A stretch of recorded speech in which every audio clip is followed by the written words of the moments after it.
فرمایا ایک وہ جو کھا لیا، ایک وہ جو پہن لیا، استعمال کر لیا۔ آپ یہ بھی لباس ہے، مکان بھی ایک لباس ہے۔ دیکھا ہے بڑا خوش ہو، کوٹھی بڑھ گئی ہے، دیکھتا ہو دیکھو نہیں یار میں نے کیسا بنایا ہے، یہ بھی ایک لباس میں ہے، مکان بن گیا ہے، رہ رہا ہے۔ ایک کھا لیا ہے، ایک پہن لیا ہے، ایک تیسرا مال ہے، ہائے ہائے ہائے، خوش بختوں کے لیے سرکار نے فرمایا وہ جو آگے بیچ دی ہے۔ جیسے مسجد بنا دی ہے، مدرسہ بنا دیا، کوئی ایسی چیز آگے بھیج دیا، اللہ کے لیے دے دیا ہے، خدا کے نام پہ آگے دے دیا ہے۔ اور یہ کیسے اکاؤنٹ میں ادھر دیا، ایسا اکاؤنٹ ہے کبھی چوری بھی نہیں ہوگا، اور ہر چیز اسی طرح ہی ملے گی۔ اللہ اکبر جی۔ تو یہ 3 مال آپ نے سرکار نے فرمایا اس کے علاوہ بندے کا مال نہیں، باقی جتنا مال ہے وارثوں کا ہے۔ باقی کس کا ہے؟ باقی وارثوں کا ہے۔ ایک خود جو کھا لیا، جو پہن لیا، جو آگے بھیج دیا، اس کے علاوہ پیچھے وارثوں کا ہے، وہ ان کا ہے، وہ اس کا نہیں۔ لیکن اگلا جملہ بڑا قابل غور ہے، حدیث شریف کا مفہوم ہے۔ فرمایا کتنا بد نصیب شخص ہے کہ وہ شخص جو مال کٹھا کرتا رہا ہے، فائدہ اس نے نہیں لیا، حساب وہی دے گا۔ کٹھا تو وہ اس نے کیا نا وارثوں کے لیے، تو حساب کس نے دینا ہے؟ جس نے کٹھا کیا حساب وہ دے رہا ہے، لیکن فائدہ نہیں لے رہا، فائدہ لے نہ سکا۔ خوش قسمت ہیں وہ لوگ جن کا تعلق اداروں سے ہے، مساجد سے ہے۔ اور میں آپ سے یہ بھی گزارش کروں گا، علماء بیٹھے ہیں ماشاءاللہ، بڑے سنجیدہ علماء ہیں، اپنا رخ اداروں کی طرف کریں، مسجدوں کی طرف کریں، طلباء کی طرف کریں۔ جی آج اہم ضرورت ہے کہ ہم دیگر تمام تر چیزوں کو چھوڑ کر ترجیح بنیادوں پر ہم رخ اپنا مدرسوں اور طلباء کی طرف کریں۔ کیوں؟ یہ دیکھیں نا، یہ ایک فوجی ہے، یہ ایک فوجی ہے، یہ آفس صاحب ایک فوجی ہے، آفس صاحب فوجی ہیں، یہ علامہ صاحب فوجی ہیں۔ حضرت ایک فوج ہے، اگر نئی ہم بھرتی نہیں کریں گے تو یہ آہستہ آہستہ ریٹائرڈ ہو جائیں گے۔ نہیں سمجھ رہے؟ آہستہ آہستہ کیا ہوگا؟ ریٹائرڈ ہوں گے نا، تو وہ ملک ترقی کر سکتا ہے جو فوج ہی بھرتی نہ کرے؟ اچھا دوسرا، وہ ملک ترقی کر سکتا ہے جو اپنے ڈیفنس کے لیے پیسے ہی مختص نہ کرے؟ کر سکتا ہے کہ سب سے زیادہ ڈیفنس پر خرچ ہوتا ہے، کرنا چاہیے، کیونکہ ڈیفنس مضبوط ہے تو ریاست مضبوط ہے۔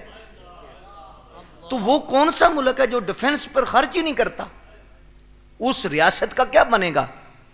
ہائے توکل شاہ امبالوی بہت بڑا نقش بندیہ کا شہنشاہ ہے، آپ فرماتے ہیں لوگوں یہ جو طلباء ہیں یہ تمہارے مسلک کے فوجی ہیں۔ سبحان اللہ، سبحان اللہ، یہ تمہارے فوجی ہیں، فوجی ہیں۔ فرمایا اپنا بجٹ ان کو زیادہ دو، لیکن ہم نے عمرے پہ لگایا ہے، عمرے کے ٹکٹوں پہ لگایا ہے، اچھا عرسوں پہ لگایا ہے، قوالیوں پہ لگایا ہے، معذرت کے ساتھ جی ہمارا زیادہ بجٹ کدھر لگ رہا ہے؟ خرچ سنی، وہ مفتی صاحب نے لکھا ہے، مفتی احمد یار صاحب نے، خرچ سنی بر قبور و خان کا، خرچ نجدی بر علوم و درس کا۔ سنی کا خرچ قبروں پر ہے، سنی کا خرچ قوالیوں پر، عرسوں پر ہے، لیکن نجدی کا خرچ علوم اور درسگاہ پر ہے۔ آج یہ علماء اس بات کو سمجھ جائیں گے، آپ بھی ماشاءاللہ سمجھدار لوگ ہیں۔ آج جتنا دوسرے مذہب والے دندن آ رہے ہیں، اسمبلی تک سینہ تان کیسے کہتے ہیں، پیچھے مدرسوں کی طاقت، پیچھے طلباء کی ایک طاقت ہے، پوری بنیاد ان کی مضبوط انہوں نے بنائی ہے۔ تو ہمیں انہوں نے لگا دیا چلو تم محفل نعتیں کرتے رہو، عمرے کے ٹکٹ نکالتے رہو۔ مسئلہ نعت کا نہیں، میں کتنی مرتبہ کہہ چکا ہوں یار، نبی علیہ السلام کی جو تعریف ہے، مچھلی کو پانی کی اتنی ضرورت نہیں جتنی مومن کو حضور کی تعریف کی اتنی ضرورت۔ نعرہ تکبیر، نعرہ رسالت، نعرہ رسالت، تاجدار ختم نبوت۔ مسئلہ حضور کی تعریف کے بغیر تو کیا ہے ہی کچھ نہیں نا۔ ہاں جی، یہ میلاد کیا ہے، معراج کیا ہے، یہ سب کچھ کیا ہے؟ یہ حضور کی تعریف کے لیے بہانے ہیں۔ ہاں جی، تعریف سرکار کی تو اتنی ہمیں کھانے کی ضرورت نہیں جتنی نعت کی ضرورت ہے، لیکن ہم نے سسٹم کو بدلنا ہے۔ مجدد الفسانی نے علامہ صاحب لکھا ہے کہ گھر کو آگ لگ جائے نا تو پہلے چارپائیاں نہیں نکالتے، سامان نہیں نکالتے، پہلے بندے نکالتے۔ ترجیح کس چیز کو ہم نے دینی ہے؟ نعت بھی ٹھیک ہے، لیکن ترجیح ہم نے یہ فوجی تیار کرنے ہیں، فوجی بھرتی کرنے ہیں۔ میں تو کلوں پر بھی کہتا ہوں، ختموں پر بھی میں لوگوں کو کہتا ہوں، وہ اللہ کے بندو یہ 10ویں پہ ختم پہ 5 لاکھ خرچ نہ کرو، کو 1.5 کا کھانا پکا لو، چلو جو مہمان آئے ہیں، باقی 3-4 لاکھ اپنے قریبی مدرسے میں۔ آپ علامہ صاحب سے پوچھو، حضرت آپ کے قاری صاحب کی کتنی تنخواہ ہے؟ آپ کے شیخ الحدیث صاحب کی کتنی تنخواہ ہے؟ 1 سال کی تنخواہ میں ان کی والدہ صاحبہ کے ایصال ثواب کے لیے دیتا ہوں، 6 مہینے کی تنخواہ میں دیتا ہوں۔ پھر دیکھنا ماں کی قبر کیسے روشن ہوتی۔ اپنا سسٹم بدلیں اور اپنے سسٹم کو مزید بہتر کرنے کی کوشش کریں، ٹھیک ہے؟ بہرحال اللہ نے جزائے خیر عطا فرمائے۔ آج مسجد کا افتتاح تھا تو چند باتیں اپنی بخشش کے لیے میں نے کی ہیں۔ اللہ دل کے ارادے کو جانتا ہے، تو اس لحاظ سے اگر کوئی عمل کر لے گا تو ظاہر ہے مجھے ہی فائدہ ہے، سب کو فائدہ ہے، اور اس کا سبب جو حضرات بنے ہیں ان کو فائدہ ہے۔ ایک جہت تو یہ، دوسرے نمبر پر یہ میں چونکہ ایک اللہ کے بزرگ اور برتر بندے کا ایک عرس بھی ہے اور ان کے عرس کی یہ تقریب بھی ہے، میں 3 باتیں اس حوالہ سے عرض کروں گا۔ جو اللہ کے مقربین بندے ہیں، اللہ کے فضل والے لوگ ہیں، ان کے ذکر کا ڈنکا رہتی دنیا تک بجتا رہے گا، ان کا نکارہ۔ یہ آج کیوں ہے؟ کہاں کشمیر، کہاں یہ سیالکوٹ، آپ کا کوئی تعلق نہیں، یہ کون کروا رہا ہے؟ کون کروا رہا ہے؟ فَاذْكُرُونِي أَذْكُرْكُمْ، یہ اصل میں وعدہ ہے جی، یہ فَاذْكُرُونِي عمل ہے، أَذْكُرْكُمْ جزا ہے۔ تم میرا ذکر کرو پھر جزا میں تمہارا کروں گا۔ تو ذکر سے کیا مراد ہے؟ فرمایا لوگوں کے دلوں میں محبت ڈال دوں گا، لوگوں کی زبانوں پر فرید فرید کرا دوں گا، ہاں جی، یہ جزا دوں گا۔ پیر میر علی شاہ صاحب جب گئے پاک پتنی شریف تو آپ زور سے کہنے لگے، او لوگو دیکھو آج میں دیکھنے آیا ہوں رب کس طرح فرید فرید کر رہا ہے۔ حق فرید، حق فرید، حق فرید۔ اب تو کسی نے پوچھا بابا جی آپ پیر مہر علی شاہ صاحب کوئی ایسے تو نہیں نا پیر تھے کہ بس بعد میں کہیں بن گئے؟ جی شیخ الحدیث بھی تھے، بہت بڑے عالم بھی تھے، بہت بڑے فقیہ بھی تھے، معمور بن الرسول تھے۔ تو حضرت پیر مہر علی شاہ صاحب نے فرمایا بھئی میں نے سوچ کے بات کی ہے، میں آج دیکھ رہا ہوں کہ آج تو رب بھی فرید فرید کر رہا ہے۔ کیسے؟ فرمایا فَاذْكُرُونِي أَذْكُرْكُمْ، تمہیں نہیں پتا کہ اللہ نے کہا تم مجھے یاد کرو میں تمہیں یاد کراؤں؟ آج یہ جتنے لوگ فرید فرید کر رہے ہیں یہ اللہ کی طرف سے ذکر ہو رہا ہے۔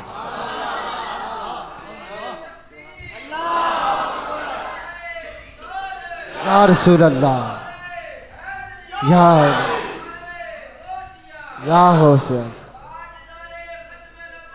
زندہ باد۔ دوسری ایک جہت سے میں عرض کر دوں، یہ جو وَرَفَعْنَا لَكَ ذِكْرَكَ ہے نا، اس پر علماء نے، صوفیاء نے اور صرفی ناوینوں نے وَرَفَعْنَا لَكَ ذَاكِرَكَ بھی پڑھا ہے، ذاکرک، ہاں جی، ایک ترتیب میں اور ترکیب میں وَرَفَعْنَا لَكَ ذَاكِرَكَ ہے۔ کیا مطلب؟ محبوب ہم نے آپ کا ذکر تو بلند کیا ہی ہے، لیکن آپ کے صدقے قیامت تک آپ کے ذاکر کو بھی بلند رکھیں۔ جو آپ کا ذکر کرے گا، جو آپ کا جھنڈا اٹھائے گا نا، جو آپ کی عزت پہ پہرا دے گا، جو ناموس رسالت ختم نبوت پہ پہرا دے گا، فرمایا پھر ہم اسے بھی نیچا نہیں رہنے دیں گے، اسے بھی اڑا دیں گے، اسے بھی بلند کر دیں گے، اسے بھی پروازیں دے دیں گے۔ تاجدار ختم نبوت، زندہ باد۔ تاجدار ختم نبوت۔ اس لحاظ سے دوسری بات یہ کہ میں بڑی گہرائی سے ایک بات کرنے لگا ہوں، اور یہ لنگر شریف سمجھ لیں، اور آپ کی ساری بیٹھنے کی تھکاوٹ اتر جائے گی۔ اور مجھے بھی اتنا سکون آیا ہے کہ مجھے تھکاوٹ کا احساس نہیں ہو رہا. آپ کا ذوق اتنا ہے, آپ کی روحانیت اتنی ہے, آپ کی مسجد میں اتنا پرسکون ماحول ہے کہ مجھے احساس نہیں ہو رہا کہ میں نے 6-6.5 گھنٹے 7 گھنٹے کا سفر کیا ہے. اللہ اکبر. اور مسلسل سفر میں ہے. رات کو 3 بجے موٹر وے پہ ہم چڑھے ہیں اور ابھی نیچے اترے ہیں. اللہ اکبر. تو اس لحاظ سے یہ ہے کہ آپ کی محبت کی وجہ سے مجھے بھی احساس نہیں ہو رہا, لیکن میں بڑی بریک بات کرنے لگا ہوں اولیاء اللہ کی شان کے حوالہ سے. سبحان اللہ. پوری کائنات میں دیکھیں, حافظ صاحب ہیں, پروفیسر صاحب ہیں, یہ جتنے لوگ ہیں, جتنے بھی صاحب نسبت لوگ ہیں, پوری کائنات میں جس بندے نے بھی رب کو ڈھونڈا ہے, رب کو تلاش کیا ہے, یہی ہے نا معرفت. اللہ کو ڈھونڈنا, اللہ کی تلاش کرنا, اللہ کو پانا, اللہ کو چاہنا, یہی ہے. یہ سارا قافلہ اللہ کی تلاش میں ہے نا, ہے کہ نہیں؟ بولو. اللہ کی تلاش میں ہے. لیکن ایک کبھی جس پر غور کیا ہے, جس نے بھی رب کو تلاش کیا ہے اسے کوئی بندہ ہی ملا ہے.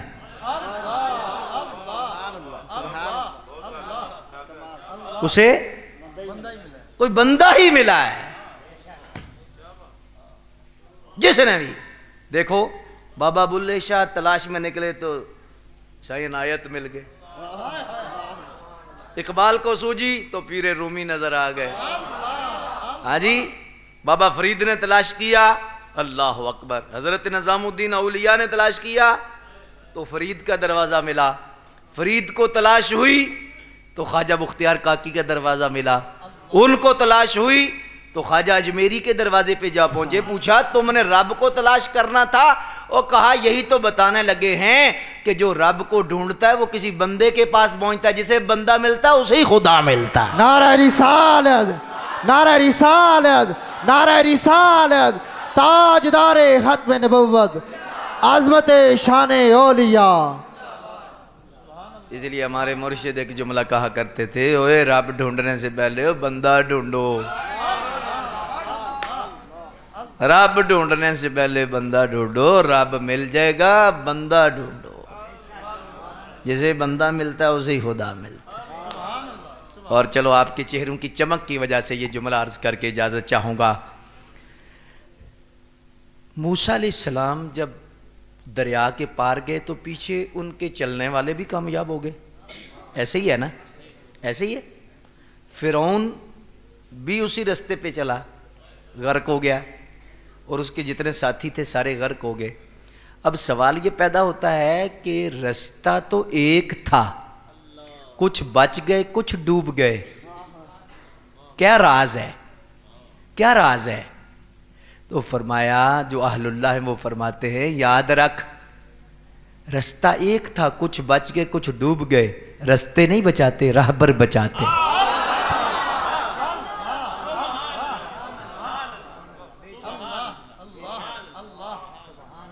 رستے نہیں بچایا کرتے. اس یا رسول اللہ, یا نبی, یا نبی, یا نبی, یا حق چاری ہے, یا علی, یا غوثیہ, زندہ آباد. اب دیکھیں نا, اہدنا الصراط المستقیم پوری واضح کر دی, لیکن پیچھے کس کے لگایا؟ راہبروں کے پیچھے لگایا. جی, تو اللہ ہمیں نئے رستے بنانے کی توفیق نہ دے, جو بنا ہوا ہے اسی پہ چلنے کی توفیق دے. جو نئے نئے بناتے ہیں نا کہ میں کسی رستے پہ نہیں چلتا, وہ غیر مقلد ہوتے ہیں, اور جو بنے ہوئے پہ چلتے ہیں وہ مقلد ہوتے ہیں. تو اللہ نے بنے ہوئے رستے پہ چلنے کا حکم دیا ہے. صراط الذین, بھئی مجھے لاہور جانا ہو, میں میاں والی جانا سی رہتی ہوں, 3 بجے ہم موٹر وے پہ چڑھے ہیں, تو میں اپنا نواں رستہ بنا کے جانا ہے, تو کدے بھی نہ پہنچاں گا. او بھئی جو بنا ہوا ہے اس پہ چل. اور ایک جملہ عرض کر کے اجازت چاہوں گا, جو بنا ہوا ہے, جو بنا ہوا ہے جی, اسے اہل سنت کہتے ہیں. سبحان اللہ. نعرہ تکبیر,